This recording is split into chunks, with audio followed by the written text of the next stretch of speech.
Paz do Senhor para a igreja, amém? Vamos abrir nossas Bíblias. Hebreus capítulo 12, versículo 11.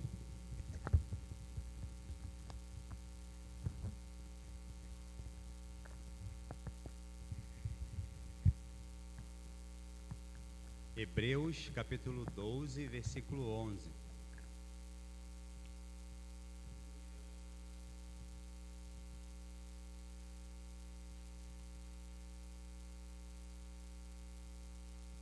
Podemos ler? Aqueles que não têm Bíblia, possam acompanhar no telão, ou os irmãos possam aí estar do lado para acompanhar junto. Que diz o seguinte: e na verdade toda correção ao presente não parece ser de gozo, senão de tristeza, mas depois produz um fruto pacífico de justiça nos exercitados por ela. Amém? Podem sentar. Esse texto é apenas uma referência daquilo que eu quero falar hoje. Aproveitar que é culto de jovens, nem todos puderam estar aqui presente. A Joyce informou que ficou sentiu mal. E a Clarinha, Ana Clara, ficou em casa também cuidando da avó, orando pela família, vamos orar pela família Hilário Cordovil. E deixar a oportunidade que o apóstolo Paulo diz que toda a palavra de Deus é inspirada e útil para ensino, para correção, para repreensão. Então, independente se é Novo, Antigo Testamento, ela é útil para o ensino, para a repreensão, para a correção, para que todo homem de Deus e mulher seja instruído e perfeitamente instruído para toda boa obra. E como esse texto é uma referência, mas eu quero falar aqui da vida de dois reis da história de Israel, reis da tribo de Judá. O primeiro rei que eu quero falar sobre Roboão, e o segundo rei que eu quero citar é o rei Josias.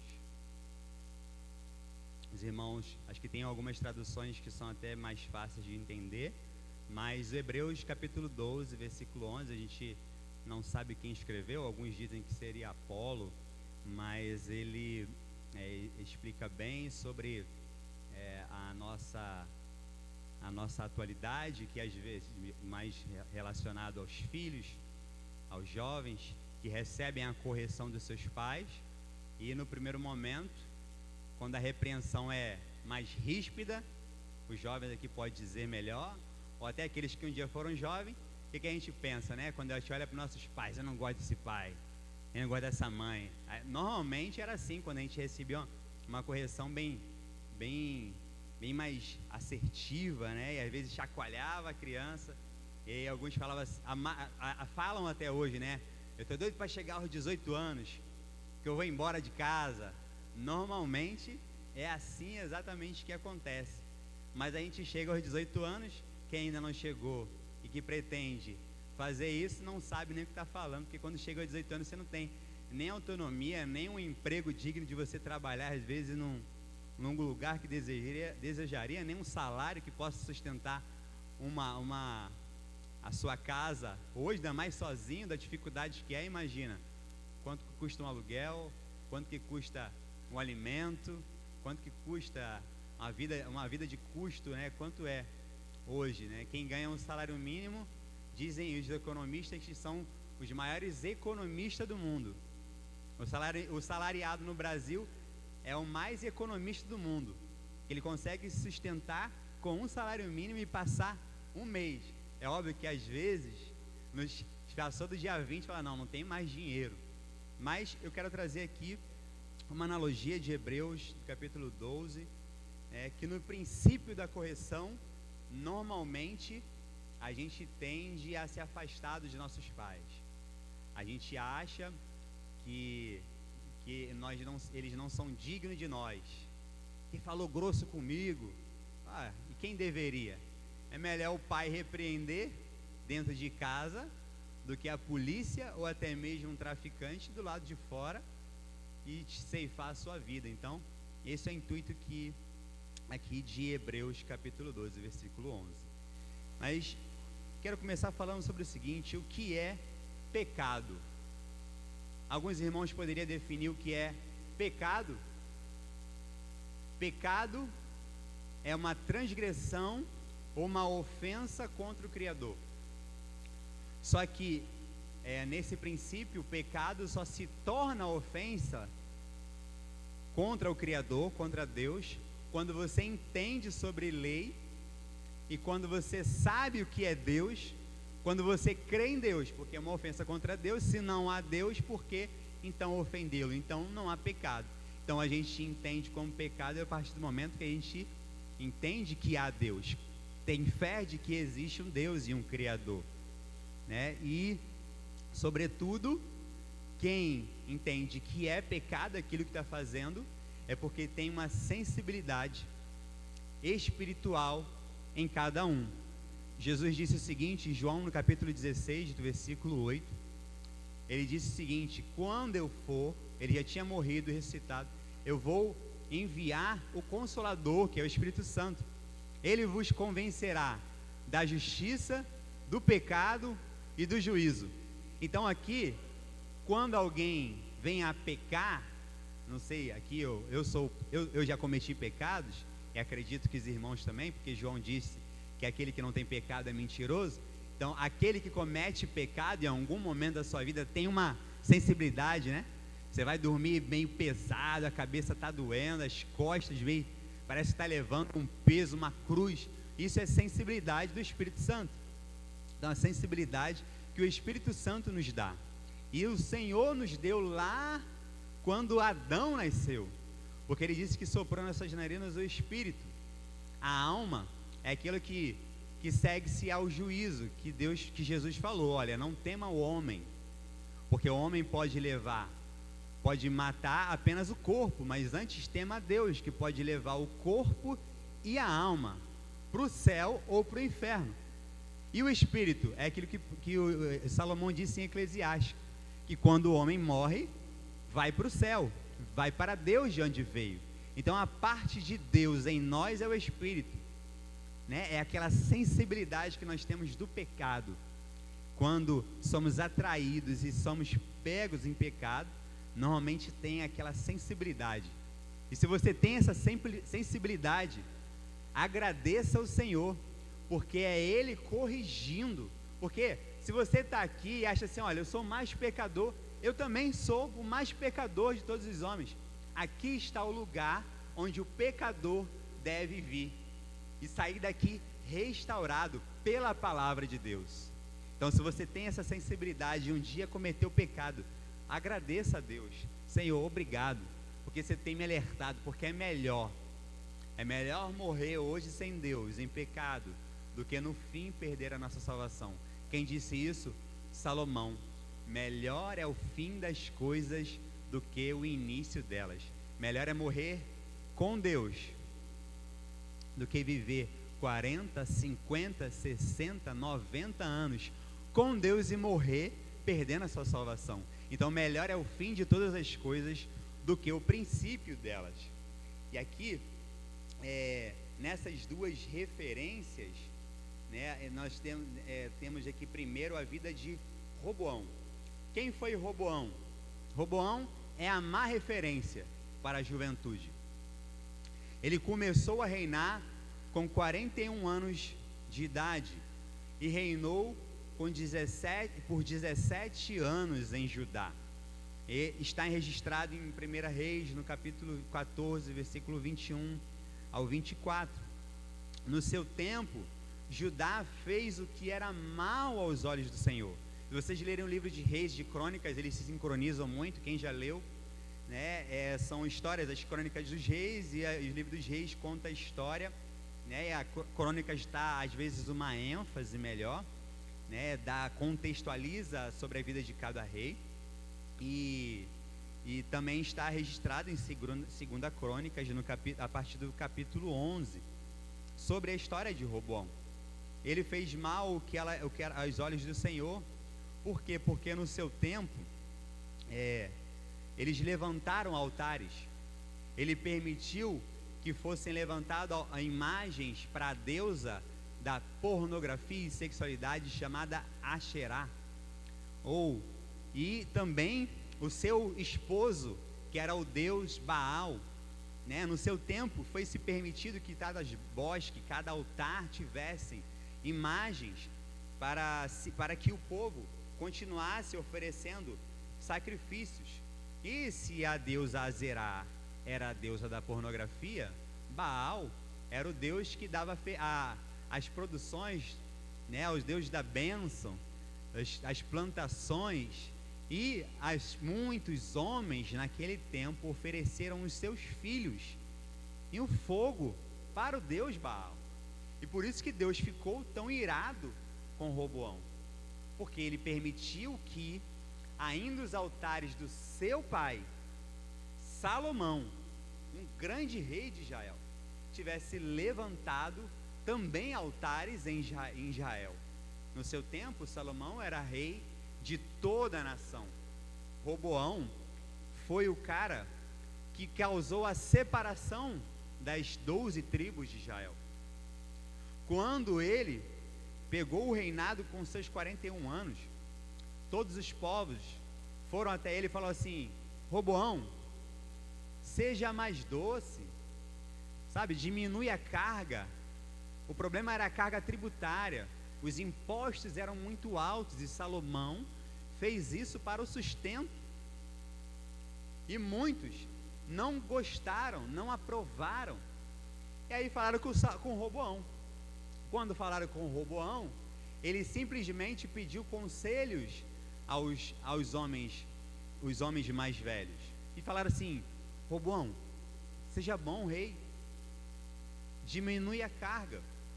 Só que ele não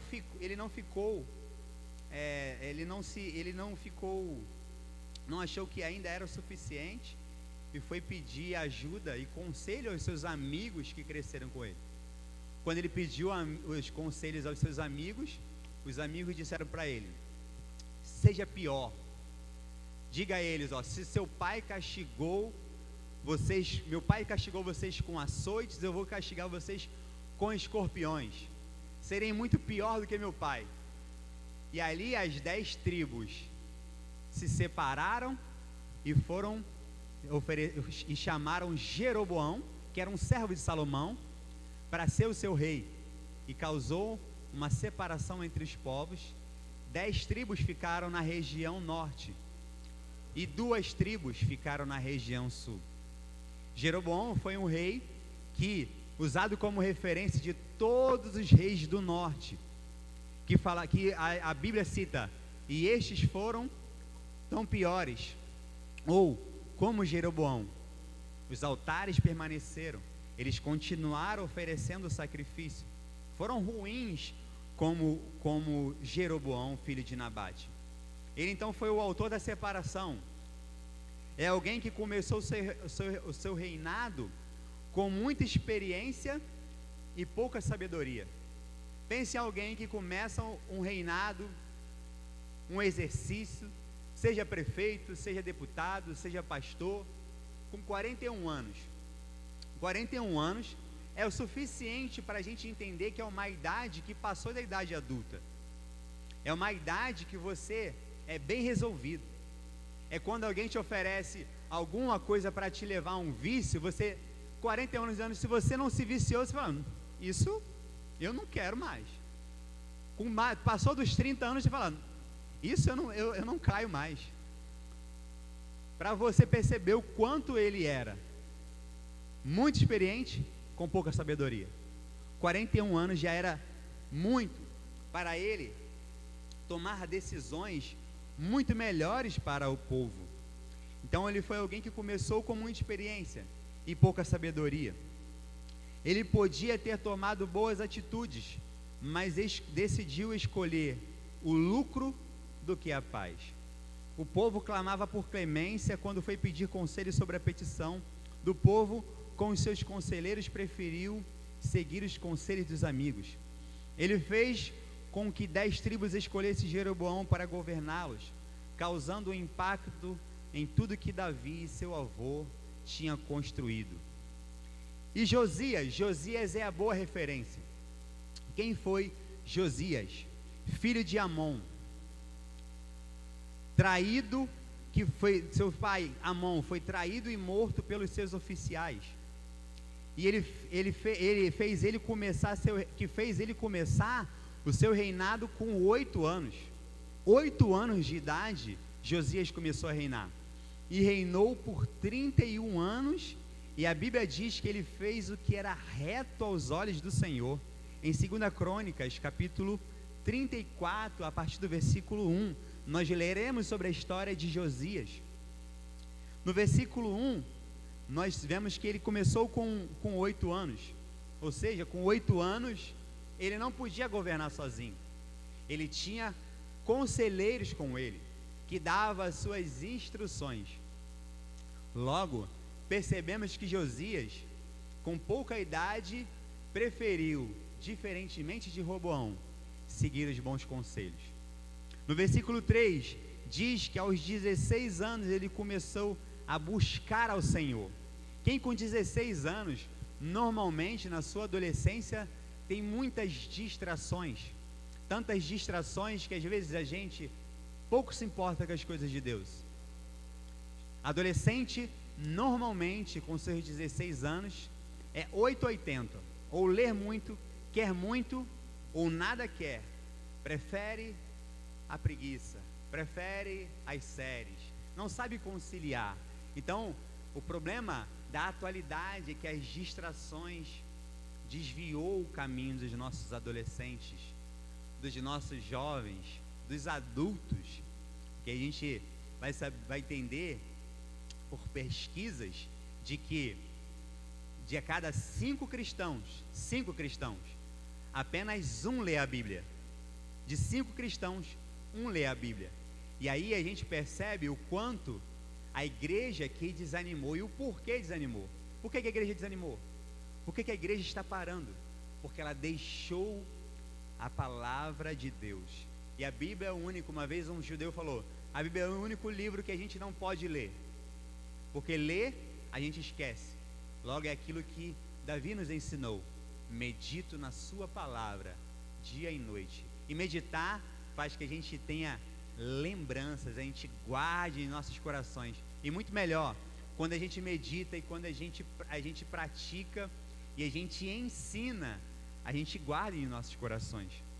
No versículo, então, uma pesquisa na revista Veja, no dia 19 de março de 2019, diz que apesar de tomarmos legalmente adultos aos 18 anos, o cérebro pode levar até 3 décadas para se desenvolver completamente. Então, com 18 anos, 19 anos, 20 anos, muitos tomam decisões erradas. 25 anos, às vezes, raramente, alguns são muito decisivos naquilo que quer. A psicologia diz que lá para os 30 anos ele fala assim, não, realmente eu quero isso, eu tomo decisões. Poucos amadurecem mais cedo e falam assim, não, eu quero casar realmente com 20 anos. E segue a vida. Não podemos usar aqui, tem umas exceções sim. Então, com mais de 30 anos, com 41 anos, Roboão tomou atitudes erradas. E Josias, com 8 anos, pediu conselhos. E na sua vida foi tomando decisões corretas, que o Senhor levou o seu reinado por 31 anos. Ainda no versículo 3, diz que aos 20 anos, ele fez uma reforma espiritual. O que Josias fez? Removeu os cultos, altares e ídolos aos outros deuses, interditando os seus sacerdotes. O que era isso? Jeroboão pegou os levitas que eram responsáveis pelas coisas de Deus, tirou eles do caminho, para que eles não mais fizessem sacrifícios, e levantou outros no lugar, para que tomassem o lugar dos levitas. Isso causou um grande problema em Israel. Eles causou tanto problema, que os outros reis foram seguindo, e o norte já não tinha mais a identidade de Deus. Então ele removeu os cultos, ele interditou os sacerdotes, Quem serve ao Deus verdadeiro, está à frente da nação, cidade ou igreja, deve ter sensibilidade espiritual para entender o que está atrapalhando o crescimento da obra de Deus. Jezabel e Acabe, que veio suceder no reino do norte, não estavam mais vivos. Jeroboão também não estava no lado norte da nação, dividida, também não estava mais vivo, mas o mesmo espírito maligno de Jezabel e Acabe estava perdurando sobre aquele lugar.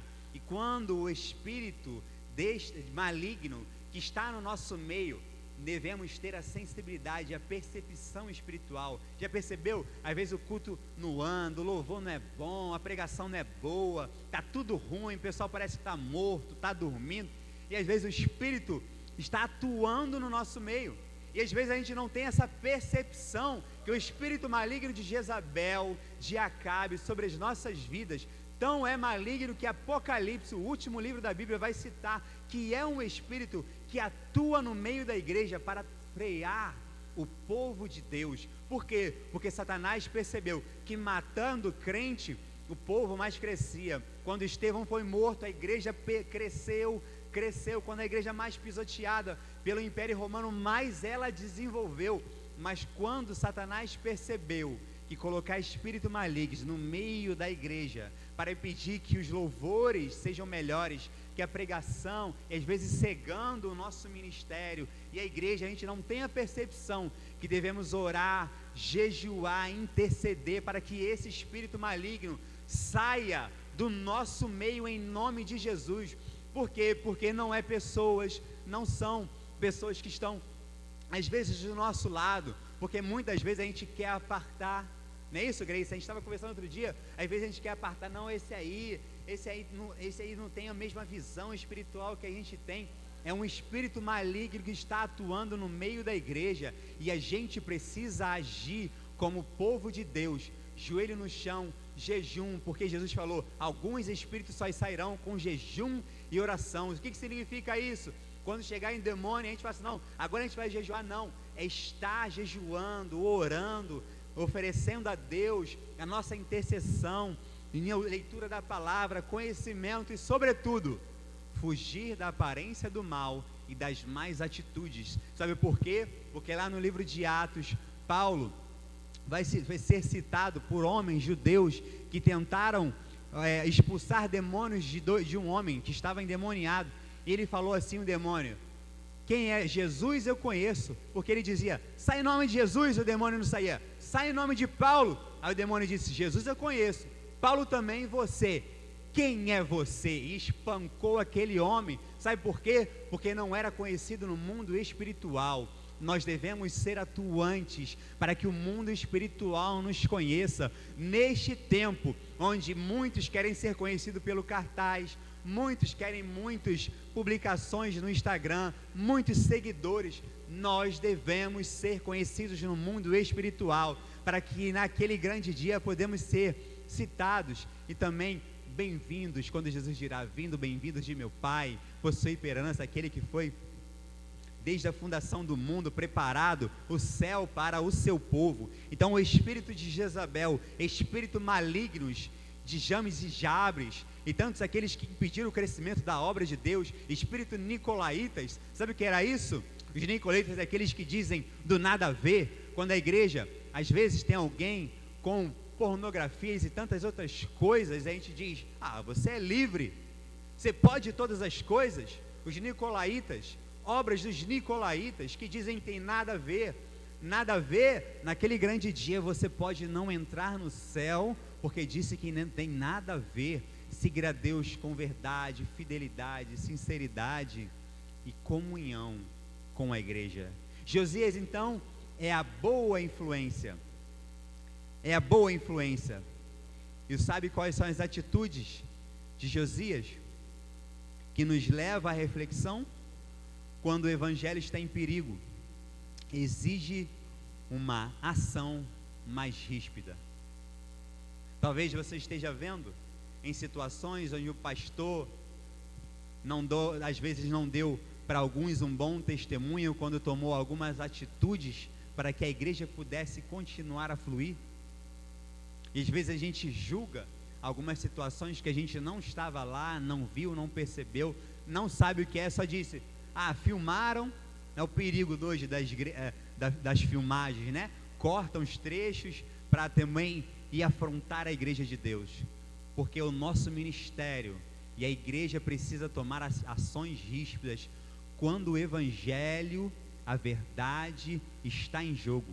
1 Coríntios, capítulo 15, versículo 33, não se deixe enganar, as más companhias corrompem os bons costumes. Sabe o que é isso? Às vezes a gente anda com pessoas que não têm boa influência,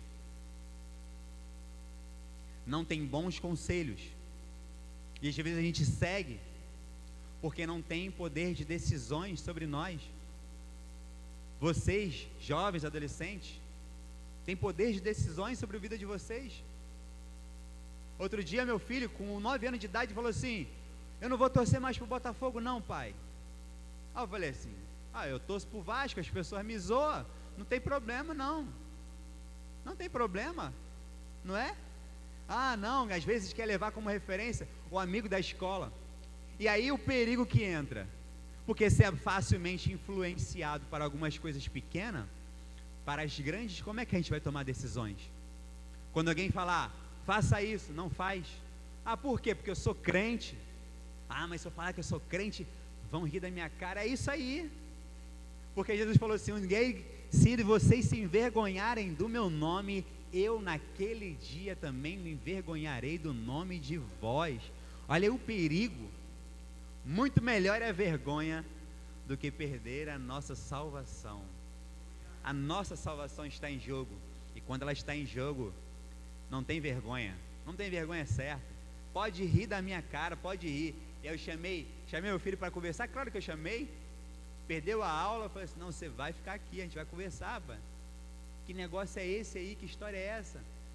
Não, pai, não é por isso não. Eu falei, claro que é, estão te zoando, né? Ou então tem alguém muito popular, que torce para outro time, está tentando te influenciar. Não é isso. Aí ele falou assim, não, eu sou Botafogo, pai, sou Botafogo. Aí o Levi falou assim, você vai torcer pro Flamengo, Daniel? Ele falou, não, eu sou Botafogo até morrer. A gente precisa conversar com os nossos filhos, sejam os pequenos detalhes. Irmão, aqui não tem coisa radical não, todo mundo torce Flamengo, o Vasco, Fluminense, tem uns que não torcem, amém, não seja contra quem torça. Quem vem a torcer, a gente não pode fazer disso uma idolatria, deixar de vir para o culto para assistir jogo de futebol, deixar de vir para o culto para ir para o estádio de futebol. Se perdeu, amém. Eu não vou ser sócio, porque eu não vou dar meu dinheiro para alguém que nem conhece minha vida. E amém, está tudo bem. Agora a gente tem que ter a percepção de quando o espírito maligno vem sutilmente para arruinar a vida dos nossos filhos. As poucas influências, começa assim, bem pequena, e vai crescendo, quando percebe que você está frio, nem culto você vem mais, nem os pais vocês querem mais como referência. Vergonha, não pai, não precisa me levar na escola não, deixa que eu vou sozinho. Vergonha, o maior espelho da vida de vocês são os pais, são eles que vão te influenciar, são eles que devem influenciar.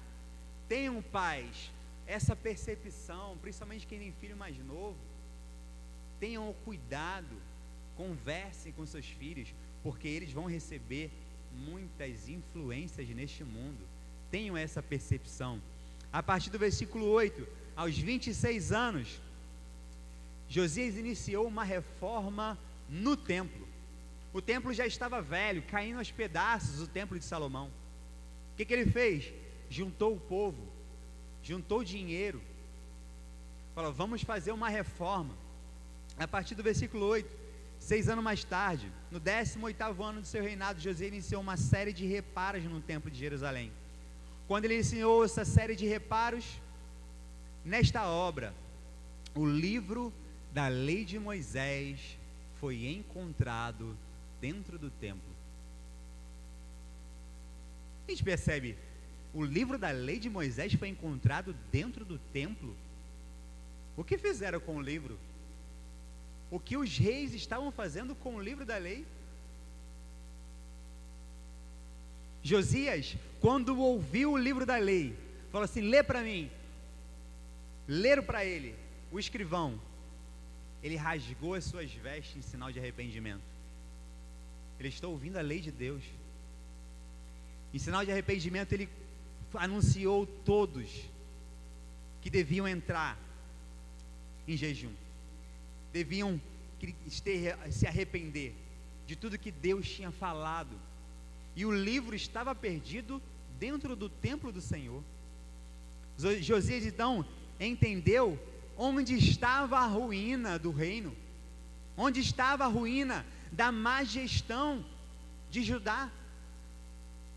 Porque os seus antecessores abandonaram o Senhor?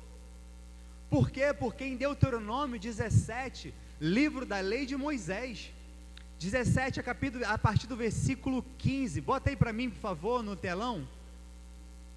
Deuteronômio 17, 15, Moisés escreveu como deveria ser a escolha dos reis e os deveres deles. Pode colocar para mim? A partir do versículo 15: porás certamente sobre ti como rei aquele que escolheu o Senhor teu Deus. O primeiro rei de Israel, quem foi? Quem foi? O primeiro rei de Israel? Saul, escolhido por Deus. Dentre os teus irmãos porás sobre ti, não poderás pôr homem estranho sobre ti, que não seja de teus irmãos. Versículo 16: porém ele não multiplicará para si cavalos, os deveres do rei, nem fará voltar o povo ao Egito para multiplicar cavalos, pois o Senhor vos tem dito: nunca mais voltareis por este caminho. Tampouco para si multiplicará mulheres. Atento a isso, ao versículo 17: tampouco para si multiplicará mulheres, para que o seu coração não se desvie, nem prata nem ouro multiplicará muito para si. E qual foi a ruína do rei Salomão? Alguém sabe qual foi a ruína do rei Salomão? Mulheres, tesouro. O que fizeram com o livro da lei de Moisés? 18: será também que quando se assentar sobre o trono do seu reino, então escreverá para si no livro um translado da lei, do original que está diante dos sacerdotes levitas, e terá consigo, e nele lerá todos os dias. Qual era o dever do rei? E o terá consigo, e nele lerá todos os dias da sua vida, para que aprenda a temer ao Senhor seu Deus, para guardar todas as palavras da lei e estes estatutos, para cumpri-los. Abandonaram a lei de Deus, escrita por Moisés. O livro estava perdido. Josias então ouve e lê a lei de Deus, e ele percebe claramente a calamidade. Esqueceram a lei de Deus. Sabe qual é a maior frieza, o maior problema da igreja atual? Esqueceram a lei de Deus, esqueceram os bons costumes do Senhor, esqueceram aquilo que vai nos levar para o céu, esqueceram, os reis abandonaram, e este foi o problema da ruína. Roboão teve 18 mulheres, Roboão 60 concubinas, gerando 28 filhos e 60 filhas. Sabe quantas mulheres teve Salomão? 1000 mulheres, 300 esposas, 700 concubinas. Mulheres da África, rainha de Sabá, mulheres do Egito, perverteram o seu coração, levantou altares, porque deu ouvido a mulheres que ele não deveria. Quando Deus disse: não se case com elas, não tenha muitas mulheres. E ainda pior, se casou com mulheres estrangeiras que levaram os deuses delas para ajudar. Então, se Roboão ouviu os amigos, Josias ouviu os bons conselheiros. Se Roboão é um separatista, Josias é unionista. Quer ter sucesso? Dê ouvidos a quem entende, quem tem experiência. Sabe quem tem experiência na vida, que está perto de vós, jovens, os seus pais. A sua mãe, quando ela dissesse, vai chover, leva guarda-chuva porque vai chover. Aí você vai cair, não vá porque você vai cair. Sabe por quê? Porque um dia ela caiu, um dia ele também tropeçou. Quando vocês derem ouvido à voz dos seus pais, vocês terão muito sucesso na vida de vocês. As redes sociais não é o lugar para pedir opinião alheia. As redes sociais não é lugar para postar indiretas na hora do sofrimento, porque vocês terão maus conselhos. Quando tiverem uma briga, casarem, não peça opinião no seu trabalho, principalmente para aquela amiga divorciada, que teve 5 maridos, 6 maridos, que não é uma boa referência. O que ela vai dizer? Separa desse cara, separa, é um faz nada. Enquanto o evangelho tenta unir, perdoar,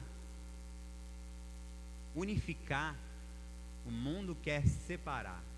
Ações malignas vêm sorrateiramente, como a serpente para Eva, ali ó, com o tempo vai conquistando a confiança, como os golpes que acontecem hoje na internet.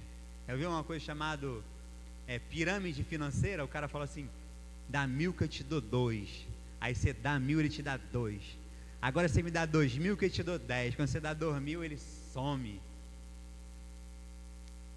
você nem percebe. Ações malignas de más influências tentam roubar as nossas vidas. Sabe que os bons conselhos que vocês só podem ouvir dos seus pais. Maturidade, então, nós aprendemos com Roboão e Josias, que não é sinônimo de individualidade. Quanto mais eu cresço, mais eu devo me aproximar dos meus menos favorecidos, porque a minha sabedoria e crescimento só existe para servir alguém. Já percebeu que quanto você mais cresce, para muitos, quando começam a trabalhar, abandona aqueles amigos mais pobres? O mundo corporativo faz isso. Às vezes ele está frutificando muito, e às vezes fala, não, vou abandonar os amigos que agora eu vou andar com pessoas melhores. Quando na verdade, quando você tem mais conhecimento, Jesus te chamou para servir melhor. Quanto você mais adquire experiência, Jesus te chama para servir melhor, para que aqueles que estão andando do seu lado, eles possam também crescer. Mateus capítulo 20, versículo 26 e 28. Não será assim entre vós, mas todo aquele que quiser entre vós fazer-se grande, seja vosso serviçal. E qualquer que entre vós quiser ser o primeiro, seja vosso servo. Bem como o Filho do Homem não veio para ser servido, mas para servir e para dar a vida em resgate de muitos. Jesus não veio para ser servido. Era Jesus que partia o pão, era Ele que servia o vinho, era Ele que lavava os pés, era Ele que servia aos discípulos. Eles não serviam o Senhor. Quando uma vez Ele foi lavar os pés de Pedro, Pedro disse, Senhor, você não vai lavar. Ele disse, se eu não lavar os seus pés, você não tem comunhão comigo, Pedro. Ele falou, então, Senhor, me lava completo, lava minha cabeça, lava meus braços, lava meu corpo inteiro, que eu quero ter comunhão contigo. Então, muito cuidado com a superioridade profissional, quando você adquire conhecimento. Muito cuidado para não deixar de lado os seus amigos que cresceram, que te deram conselhos, que talvez não tenham a mesma vida financeira que você, talvez não tenham a oportunidade de uma faculdade que você teve. Eles que devem ser ajudados por nós. Isto é Evangelho. E que o Evangelho não é para fazer crítica a ninguém, A, B, quem viveu uma vida de pecado, e quem viveu uma vida de pecado, saiba, é daqui para frente. Deus disse lá em Isaías que Ele joga o nosso pecado, para o mar de esquecimento. E o salmista diz que Ele não leva no presente. Não é que não levou, Ele não leva em conta as nossas iniquidades, os nossos pecados. Ele não leva em conta. Deus não leva. Então, no reino, minha posição não serve, por mais alto que seja, para vinganças. No reino, sua dor serve para curar pessoas. A sua dor, uma doença que talvez te contagiou, deve servir como experiência para que você possa curar pessoas. É na dor que muitas das vezes a gente vai enxergar o quanto alguém está sofrendo. É na necessidade que nós passamos um dia que a gente vai entender o quanto o nosso irmão também tem necessidade. Isso se chama empatia. Sabe o que é empatia? Quando a gente olha alguém com o sapato rasgado, a gente não ri. A gente compra um e dá de presente. Se tu não pode comprar, você fala, não, eu tenho 2 pares, me toma aqui o meu, toma aqui, vai andar, rapaz. O irmão está de chinelo, esse irmão só vem de chinelo para a igreja, só vem com essa calça. Empatia percebe e não caçoa. Ele se doa. Então, eu tenho que ter essa sensibilidade. Então, Roboão começou a administrar aquilo que ele não construiu, crescendo e desfrutando das riquezas que ele não gerou. E então, logo, ele poderia servir melhor.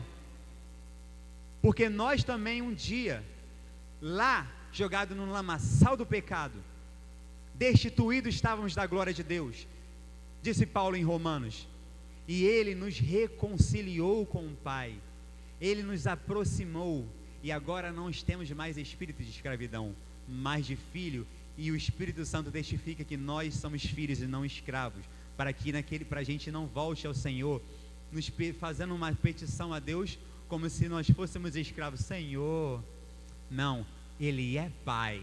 Sabe quem Deus é para nós? Pai. Sabe o que é Pai? Pai é comunhão. Pai é aquele, quando a gente chega e se aproxima, a gente não precisa pedir licença.